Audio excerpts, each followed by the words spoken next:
Hi, Tracy Gray here, and I'd like to take you through some of my favorite yoga postures and exercises for yoga therapy. So these are basically what I would call yoga therapy 101. So a really good one is on hands and knees. So set up so that the hands are directly underneath the shoulders and the knees are directly underneath the hips. So sometimes that's not comfortable for some people's wrists. If you can't basically get that 90-degree bend at the wrist, if it's more like that, then you'll want to prop up just the heels of the hands or something. So you can always roll up a towel or even roll up through the front of the mat so the heel of the hand is a little more raised than the fingers, and that can also take any pressure away from the wrists. The other thing to do to help protect wrists is feel like trying to scrunch the mat with the fingers. So by working the fingers, that engages through the inside of the wrist as well to protect that. So once we're on our hands and knees, we can start with our warm-up of Vidyalasana or cat-cow. So breathe in, lift the tail, feel the belly lengthen, pull on the mat with the hands to lift the heart. And exhale, press down into the hands, curl the tail down and around the back, chin to chest. Breathe in, lifting the tail, pull on the mat with the hands to pull that heart through and up. Exhale, round the spine. So a few more. Work slowly in time with the breath. So we're just mobilizing our spine first.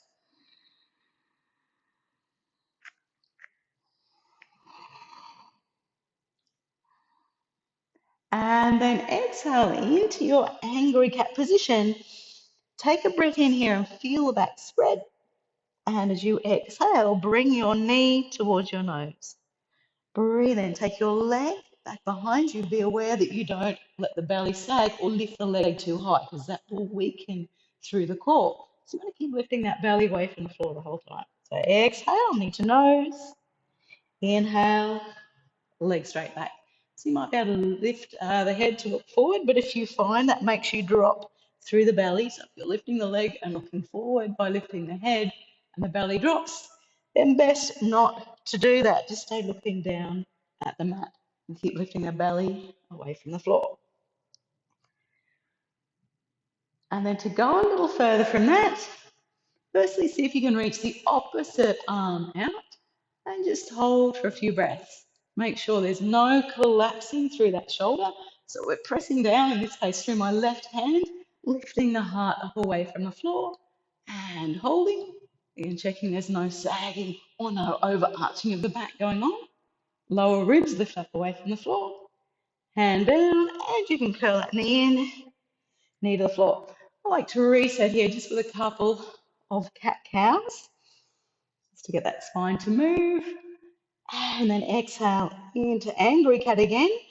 Breathe in to spread the kidney space in the back. And exhale, other knee to chest. Inhale, leg back. So reach back through the foot. Make sure we haven't collapsed through the belly. So these lower ribs keep lifting up. Exhale and inhale to lengthen back. So a few of those. Keep that breath slow, smooth, and steady.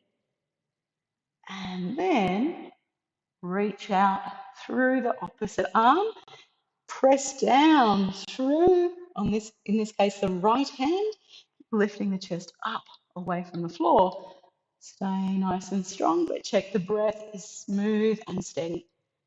Consciously thinking of lifting the lower ribs up away from the floor. So sometimes I ask clients to actually bring their hands to their ribs to bring the awareness to that area to get them to lift, because that's a much longer lever. That requires more back strength to reach forward. So sometimes just the hand on the lower ribs lifting up is already strong enough for them to do.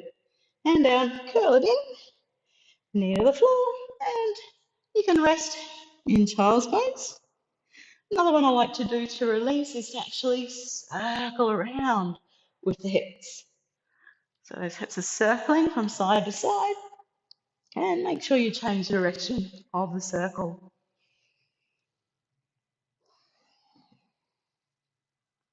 So once you've done a few of those each side, then we come back to our hands and knees again, making sure there's no sagging So it's that constant lifting the heart away from the floor so the shoulder girdle is strong, lifting the lower ribs away from the floor to make sure that spine is supported.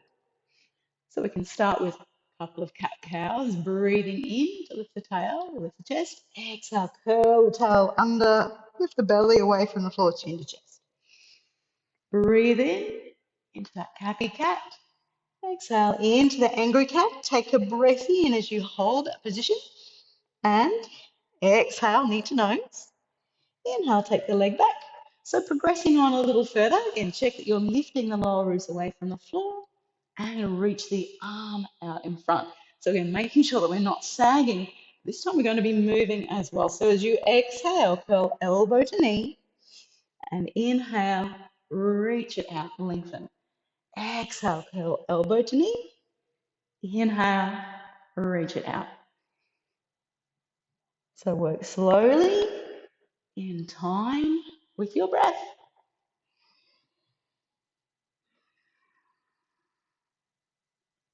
And once you've done a few of those, then see if you can hold for another count of 5. Keep that breath slow, smooth and steady. And then hand back to the floor. Curl a knee to the nose and knee to the floor. Reset with a couple of our cat-cows. Breathing into a happy cat. Exhale to angry cat. Hold that position to breathe in. And other knee to nose. Take the leg back. Opposite arm forward. So finding that stability first, keep lifting lower ribs away from the floor. Lift up out of your right shoulder here. And as you exhale, elbow to knee. Inhale, lengthen out. So keeping your breath slow, smooth and steady. Make sure as you curl in that you don't collapse through that opposite side. So you're still trying to lift up out of this right shoulder here as you do. And this posture can be quite challenging to do. Keeping the movement as fluid and as stable as possible. And once you've done a few of those, again, reaching out, holding for another count of 5. See if you can extend through the crown of the head and back through the tailbone. And hand to the floor. Exhale, knee to nose, knee to the floor. And a few circles with those hips. Change direction of the circle. And then you're welcome to rest in child's pose.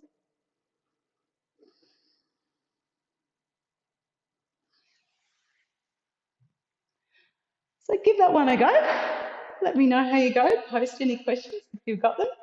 And happy practicing.